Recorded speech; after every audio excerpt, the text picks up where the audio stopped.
시청자 여러분께 문화 인사드립니다. 현월TV 윤목사입니다. 또 오랜만에 참된 교회란 무엇인가 네 번째 특강으로 찾아뵙게 되었습니다. 네 번째 특강이 좀 많이 길어서요. 너무 또 길게 하니까 또 제 아내가 그러더라고요. 제발 좀 30분 내로 꺼내라고 이렇게 이야기를 하는데, 그래서 또 의기소침해져가지고 또 나누어서 이번 주와 다음 주에 또 올리려고 그렇게 했습니다. 이렇게 제가 의기소침합니다. 어찌되었든 간에 네 번째 특강입니다. 오늘부터는 이제 참된 교회의 외적 표지들을 통해서 우리가 참된 교회의 모습을 발견하고 또 구현해 나갈 수 있기를 바랍니다. 제가 여러 차례 요리문답을 강의하면서도 다루었던 내용입니다만은 특강을 통해 전달되는 것은 또 다를 수 있습니다.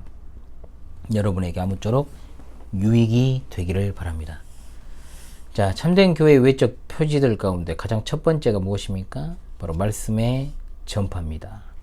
디모데전서 3장 15절, 만일 내가 지체하면 너로 하여금 하나님의 집에서 어떻게 행하여야 할지를 알게 하려 함이니 이 집은 살아계신 하나님의 교회요 진리의 기둥과 터니라. 아멘.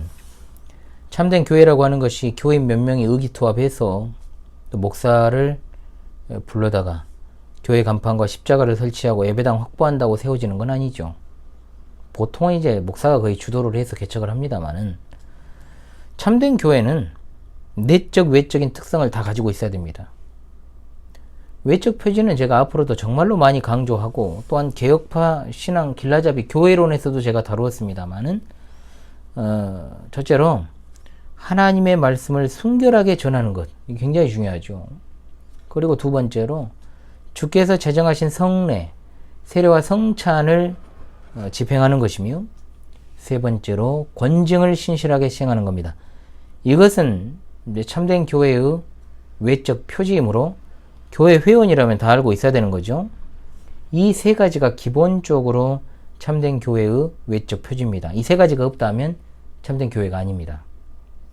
물론 이 세 가지를 가지고 있고 표방한다고 해서 완전한 교회가 되는 것은 아닙니다. 지상교회는 완전한 교회가 될 수 없다라고 거듭 말씀드렸습니다. 참된 교회와 완전한 교회는 다른 말이에요.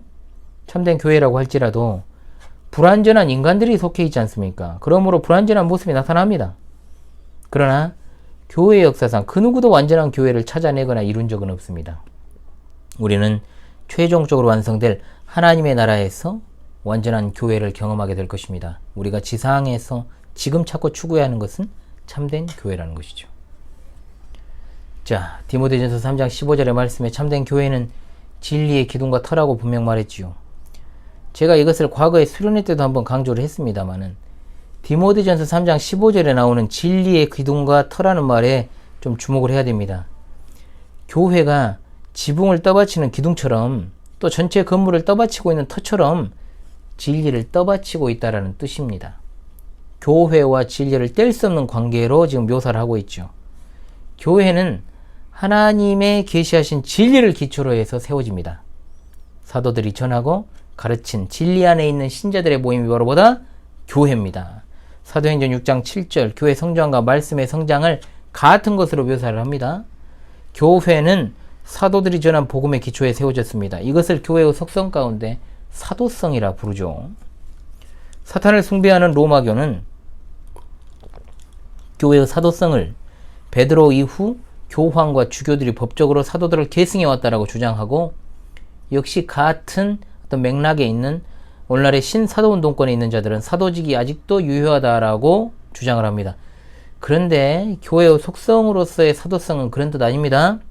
교회는 사도들이 전한 복음 진리를 전함으로 세워지고 계속해서 그 복음 진리를 전함으로 존재한다. 그러므로 교회의 위대한 첫 번째 표지는 교회에서 증거되고 선언되는 메시지, 하나님의 말씀과 관련이 된다는 것이죠. 자, 그런데 참된 교회의 표지인 순수한 복음의 전파, 하나님 말씀의 참된 전파는 두 가지 측면을 가지고 있습니다. 하나는 영혼 구령을 위한 말씀, 즉 예수 그리스도로 말미암은 구속의 은혜에 대한 말씀을 전파하는 것이고, 또 하나는 무엇이냐? 이로써 예수 그리스도를 믿게 된 사람들에게 영혼의 성장을 위한 말씀을 이제 전하는 것이 바로 말씀의 전파의 두 가지 측면입니다. 그래서 하나님 말씀에 전파하는 이런 양면성이 있다라는 것이죠. 그래서 교회는 복음 전파의 기관인과 동시에 복음으로 양육하는 하나님의 학교인 겁니다. 이해되시죠? 이와 관련 없이 여러 잡다한 지식을 전달하는 것이나 또 어떤 기복주의적인 메시지는 진정한 의미에서 복음을 전파하는 것이 아닙니다. 그것은 잡음이죠. 참된 교회의 표지는 그저 목사가 강단에서 가르치는 외적 요식 행위를 말하는 것이 아니고 그 내용적인 측면에 있어서도 바르게 전해야 된다는 것을 전제로 합니다. 자, 그렇다면은 먼저 영혼을 구령하는 참된 복음의 선언에 대해서 보죠. 라디오 같은 데서 목사님들의 설교를 들으면 목사님들 중에는 정말 이제 다 훌륭하신 분들이죠. 제 말의 뜻이 뭔지 아실 거예요. 참 훌륭한 분들이에요. 정말로. 너무 똑똑하고 아는 것도 많고. 그러니까는 세상 일을 모르는 것도 없어요. 그냥 진짜 애화를 트는데 아주 그냥 어디서 난 애화인지는 모르겠지만 진짜 아주 스펙타클한 애화를 들고, 또 어떤 분들은 인문학을 그렇게 많이 공부를 했는지는 모르겠지만 이게 설교인지 인문학 강의인지 알 수가 없는 그런 것도 있고, 물론 그리스도인들이 무식해야 된다는 건 아닙니다. 그리스도인들은 분명히 정치, 경제, 사회, 문화, 이 역사 잘 알아야 돼요. 그런데 강단에서 그 소중한 시간에 일주일에 한 번 설교 듣는 사람이 대부분인데 그 시간에 그런 것들로 채우면 되겠습니까? 예수님과 사도들이 전한 복음은 오직 사람의 영혼을 구원하는 복음이었습니다. 이런 영혼 구령을 뒤로 하는 것은 참된 교회의 모습 아닙니다. 복음이 뭡니까? 말 그대로 복된 소식 아닙니까? 복된 소리 아닙니까? 무엇이 복된 소리일까요? 세상은 열심히 말합니다. 뭐라고요? 열심히 스스로를 구원하고 구원해라. 그러나 그것은 틀렸지 않습니까? 인간은 결코 스스로를 구원할 수 없고, 또한 아무리 노력하고 또 노력을 한다고 할지라도 구원에 이를 수 없다라는 것이 진리 아닙니까? 그러므로 복음이 복음되기 위해서는 인간에게 소망이 전혀 없다라는 것부터 전제가 되어야 됩니다. 왜? 모든 문제의 근원인 죄의 문제를 해결할 수 없으니까. 그래서 인간에게는 소망이 전혀 없으므로 하나님이 친히 인간이 되셔서 인간의 죄를 십자가에서 친히 담당하심으로 인간의 구원에 필요한 모든 것을 다 이루셨다라고 하는 것, 이 사실을 믿도록 전하는 것이 바로 복음이다 이 말입니다. 복음을 통해 구원을 얻고 자신을 구원하신 하나님께 감사하는 마음으로 기뻐하시는 일을 하는 것이 또 성도 아니겠습니까? 나는 전혀 할 수 없지만 나를 대신하여 독생자 예수 그리스도를 통해서 다 이루신 하나님의 은혜를 믿고 의지하는 것이 바로 복음을 믿는 성도의 모습입니다. 따라서 교회는 절대로 세상 문화를 가져와다가 즐기는 곳이 되어서는 안 됩니다. 교회에서 교양 쌓으려고 하지 마십시오. 심신을 수련하려고도 하지 마십시오. 상한 감정을 치료하는 심리센터 더더욱 아닙니다. 교회는 하나님의 말씀으로, 살아계신 하나님의 말씀으로 영혼을 살리는 곳입니다. 그러므로 교회의 관심사는 첫째도 둘째도 나와 가족 그리고 이웃의 영혼을 살리는 것이 돼야 되겠죠. 전하는 자나 듣는 자 모두가 그런 마음을 잃지 않아야 돼요. 하나님의 말씀으로 잃어버린 영혼을 살리는 사명을 잃어버린 교회는 교회됨의 진짜로 말 그대로 핵심 중의 핵심을 잃어버린 것이다 라고 말할 수 있습니다. 자, 또 하나의 측면이 있다 그랬죠? 이제는 성도들의 영적인 성숙을 위한 메시지의 선언입니다. 참된 교회의 표지인 말씀의 신실한 전파, 두 가지 측면이 있다 그랬습니다. 하나는 말씀드렸습니다. 영혼 구령이고, 다른 하나는 이제 예수님을 믿게 된 성도들, 그리스도인들의 영적 성숙입니다. 바울 사도는 디모데에게 성경은 능히 너로 하여금 그리스도 예수 안에 있는 믿음으로 말미암아 구원에 이르는 지혜가 있게 하느니라. 아멘. 구원 받았으니까 끝이 아니고 구원 그 이후의 삶이 얼마나 중요한지를 보여주는 말씀이 바로 이 말씀입니다. 교회는 하나님의 말씀으로 죽은 영혼을 살리고 이제 살게 된 영혼이 성숙을 추구해 나가야 됩니다. 예수 믿었으니까 끝 땡이 아니고 지속적으로 하나님의 말씀을 공급받아 영혼이 살찌고 성장해 나가야 되는 것이죠. 따라서 참된 교회는 신구약 성경 66권의 진리를 가감 없이 그대로 전체적으로 전달을 해야 되고, 왜곡된 가르침으로 성도들이 자칫 상한 음식을 먹지 않도록 언제나 역사적 정통 기독교회가 고백해온 신앙 고백적 교리들로 뼈대를 세워나가며 더욱더 성도들로 하여금 하나님께서는 어떤 분이신가, 어떠한 사역을 수행하셨는가, 그리고 지금은 어떤 일을 하고 계시는가, 이것에 대해서 가르치기를 계속 반복을 해야 되는 것이고, 그에 따른 성도의 교제와 봉사와 섬김이 가능하도록 항상 말씀이 중심이 돼야 되죠. 무엇보다 예수 그리스도를 닮아가는 거룩의 삶을 추구하도록 힘써야 되는 것이다, 이 말입니다. 제가 자주 쓰는 표현이 있죠, 여러분. 교회는 하늘가족 또는 하늘식구다. 하늘가족이라고 제가 항상 표현합니다. 저는 하늘가족이란 말을 너무나도 사랑합니다.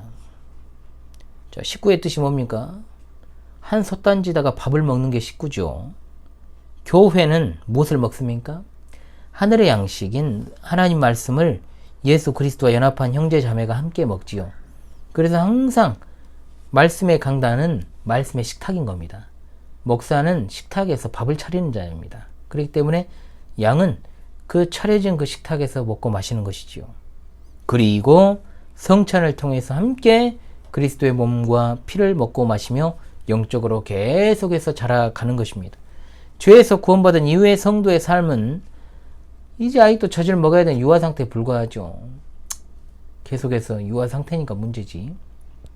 그러나 계속 유아 상태로 머무를 수는 없지 않습니까? 성숙을 위해서는 단단한 음식을 먹어야 됩니다. 언제까지고 젖을 먹고 분유를 먹을 수는 없지요. 아이들이 성장하는 것 같이 이유식도 먹고 밥도 먹고 고기 등을 먹을 수 있어야 이제 차근차근 바르게 성장하는 것입니다. 그래서 어린 시절부터 무엇을 먹어야 되겠는지요? 성경 교리를 체계적으로 배운 성도와, 그래서 우리 교회 학교 주일학교 이름은 주일학교가 아닙니다. 성경 교리학교입니다. 성경 교리학교에서 정말 체계적으로 배운 성도와 그렇지 않은 성도의 차이는 정말로 어마어마한 것이죠. 당장은 어렵습니다. 그러나 계속해서 배움의 자리에서 이탈하지 않고 배우는 것이 중요합니다. 그래서 작년은 제가 청년 이상 작년은 제네바 학당에서 가르치고 있지 않습니까? 말씀에 대한 가르침의 자리를 이탈하지 않고 꾸준히 지키는 것에 대해서 마귀는 굉장히 불쾌해합니다. 그러잖아요. 말씀에 듣는 자리를 방해하는 것이 마귀인데 여러 가지로 시험하기도 하지요. 그러나 성도는 이것을 꿋꿋하게 이겨내야 됩니다. 예수님을 믿어 구원받았다고 하면서도 온전한 곳으로 나아가려고 하지 않고 항상 그 자리가 그 자리, 그 상태라면 아무리 교회를 오래 다니고 어쩌다가 직분을 받았다고 할지라도 여전히 영적인 유아 상태에 불과한 겁니다. 진짜 거듭난 성도는 반드시 더디더라도 앞으로 가게 돼 있습니다. 교회는 바로 그런 이들에게 최선을 다해서 가르쳐야 됩니다.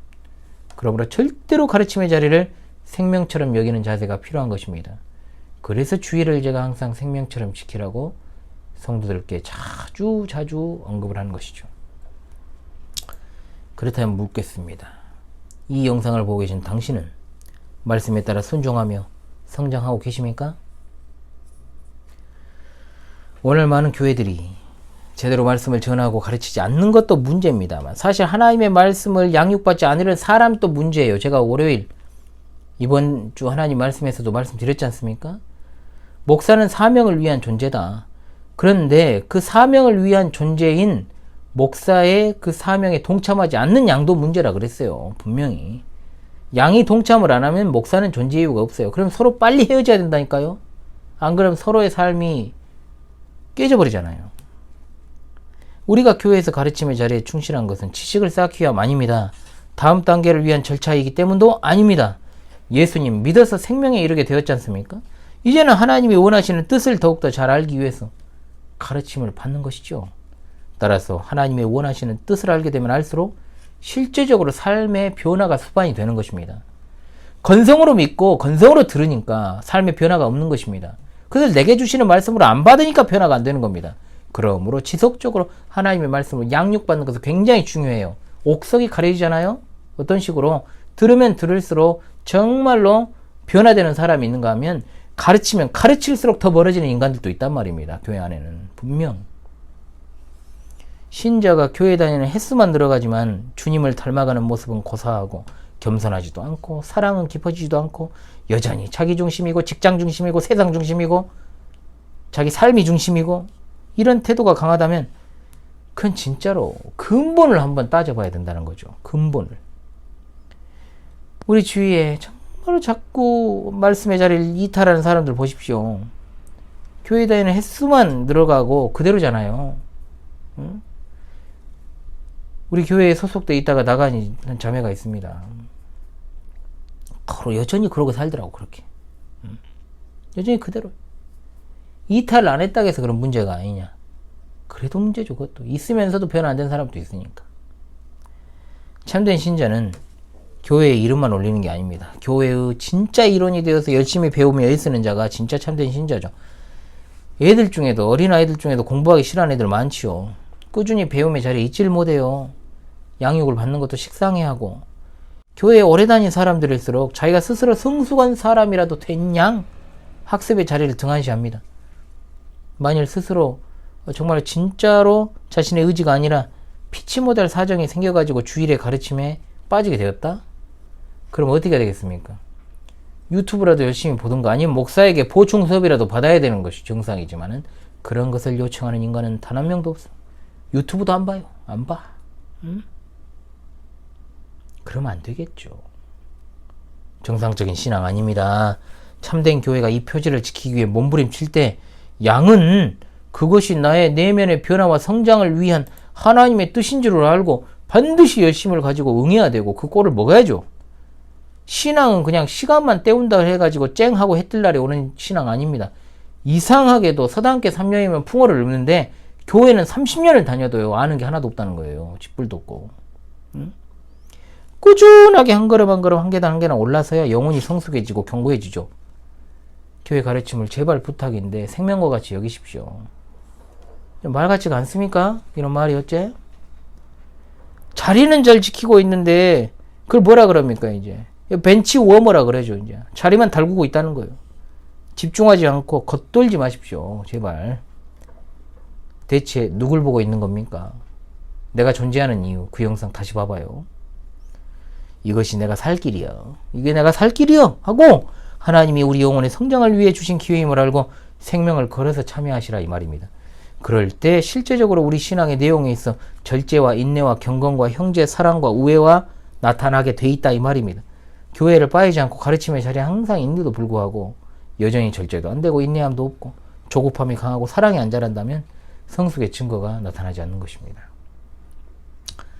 자, 그래서 항상 제가 우리 성도들한테 드리는 말씀이죠. 교회에서, 참된 교회에서 걸림돌이 아니라 디딤돌이 되십시오. 아멘. 하나님 말씀으로 성장을 이루지 못한 사람은 덕을 세우지 못합니다. 오히려 덕을 해치죠. 질서를 해치고. 말로는 믿습니다. 아멘. 예, 알겠어요. 그렇게 할게요. 그런데 하나님을 아는 지식을 바라지도 않습니다. 구하지도 않습니다. 그 지식에 따라 거룩하게 살려는 마음이 없습니다. 덕을 못 세우죠. 어린아이들을 한번 떠올려 볼까요?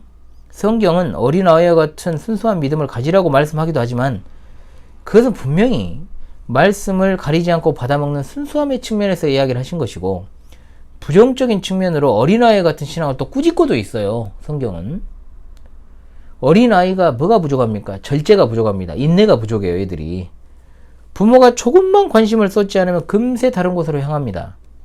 참된 신자는 속히 이런 어린아이 같은 태도를 버려야 돼요. 나이하고 상관이 없어요. 나이 비례하면 다 나이 든 분들은 다 성숙했게요. 몇 년, 10년, 20년, 30년 흘러도 그대로 그 모습인 사람들 많습니다. 그것은 왜 그런 줄 아십니까? 내면을 키우려는 생각을 하지 않고 그냥 계속 겉돌아서 그래. 겉돌아서. 수박을 쪼개야 먹는데 수박 계속 구경만 하고 맨질맨질 닦고만 있다 이거예요. 입에 단 음식만 찾는 자는 건강하겠습니까 여러분? 우리는 신구약 성경 66권의 전체의 말씀을 감 없이 입에 달든 쓰든 상관없이 다 그것을 받아 먹어야만 되는 것입니다. 저는 목회에 큰 긍지를 가지고 있습니다. 적은 숫자지만 분명 하나님께서 저에게 맡겨주신 양들이 있습니다. 정말 자랑스러움을 많이 느낍니다. 그러나 좌절할 때도 정말 많아요.